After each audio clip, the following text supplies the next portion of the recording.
নিজস্ব আত্মরক্ষা, নিজের ছোট ছোট সবসময় আমরা পুলিশ প্রশাসন আমরা তো সবসময় পাশে থাকলেও সবসময় আমরা ছায়া সঙ্গী হতে পারি না। তো সেই জন্য আমাদের নিজেদের আত্মরক্ষা, নিজেদের প্রোটেকশনও সেটা আমাদের নিজেদেরকেই কিছুটা করতে হবে। তো সেই চিন্তা ভাবনা মাথায় রেখে উনি তার মস্তিষ্ক প্রসূত এই তেজস্বিনী প্রোগ্রাম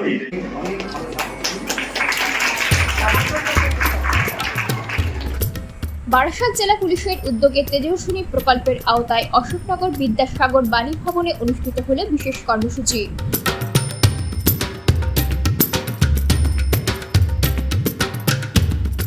10 দিনের এই প্রশিক্ষণ শিবিরের উদ্বোধন হলো গতকাল। উপস্থিত ছিলেন বারাসাত জেলা পুলিশের পদাধিকারী, এছাড়াও অন্যান্য বিশিষ্ট ব্যক্তিবর্গ।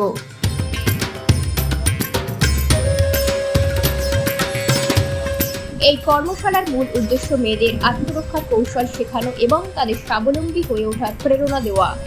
প্রশিক্ষণে অংশগ্রহণকারীদের শারীরিক ও মানসিকভাবে প্রস্তুত করার পাশাপাশি শেখানো হয় বিভিন্ন আত্মরক্ষা কৌশল ও জরুরি পরিস্থিতিতে প্রতিক্রিয়া জানানোর উপায়। পুলিশের এই উদ্যোগকে উপস্থিতরা স্বাগত জানিয়ে বলেন, এই ধরনের প্রশিক্ষণ নারীদের আত্মবিশ্বাস বাড়াতে এবং নিরাপদ সমাজ গড়তে গুরুত্বপূর্ণ ভূমিকা রাখবে। কথার উদ্দেশ্য একটা, যে ক্যারাটে করো, নিজেকে তৈরি করো, নিজে কিভাবে বাঁচবে, নিজে বাঁচলে তবে তুমি অপরকে বাঁচাতে পারবে। আমার এখন 74 ক্লাস। গতকাল আমাদের ক্লাস ছিল, গতকালও আমি ক্লাস করেছি। অদ্ভুত একটা আমার শরীরের মধ্যে রোমাঞ্চ খেলে যায়, আমি ক্লাসে না গিয়ে থাকতে পারি না।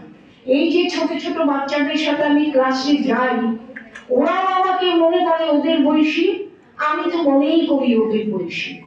এই যে প্রোগ্রাম বা প্রকল্প যাই বলি না কেন, এটা অত্যন্ত প্রয়োজনীয়। মূলত আমাদের মেয়েরা, আমাদের যে নারী শক্তি, তারা যে পিছিয়ে নেই, তারাও যে সব কিছু করতে পারে, তারাও যে আজ আমাদের মূল স্রোতের একটা বিশেষ শক্তি, সেটাকে প্রাধান্য দেওয়ার জন্যই এই প্রোগ্রামটা করা। এটা 10 দিনের একটি প্রোগ্রাম হবে, মূলত সেলফ ডিফেন্স। শুধু সেলফ ডিফেন্স নয়, তাদের যে মানসিক দৃঢ়তা সেটাও বৃদ্ধি করা হবে। অর্থাৎ সেও যে সব পারে, তোমার দ্বারাও এটা সম্ভব, এই জিনিসটা এখানে শেখানো হবে। এটা আমি আমাদের বারাসাত জেলা পুলিশ শুধু নয়, আমি সমগ্র প্রশাসনকে ভীষণভাবে অভিনন্দন জানাই। এরকম একটা অনুষ্ঠান আমাদের যারা ছাত্রী তাদেরকে এই অনুষ্ঠানে সুযোগ দেওয়া। বান্ধবী স্কুলের ছাত্রী, আমাদের অশোকনগর থানার পক্ষ থেকে একটি তেজস্বিনী অনুষ্ঠান করা হয়েছে, যেখানে আমরা সবাই অংশগ্রহণ করতে চাই। পরবর্তীকালে আমাদের নিজেদের স্বাবলম্বী করার জন্য এবং নিজেদের আত্মরক্ষা করার জন্য, নিজেদের জন্য আমরা এই অনুষ্ঠানটায় যোগ দিতে চাই। আমরা খুবই আগ্রহী আছি। আর অশোকনগর থানার পক্ষ থেকে এবং সমস্ত যারা করছে তাদের পক্ষ থেকে আমাদের স্কুলকে এবং আমার তরফ থেকে অসংখ্য ধন্যবাদ।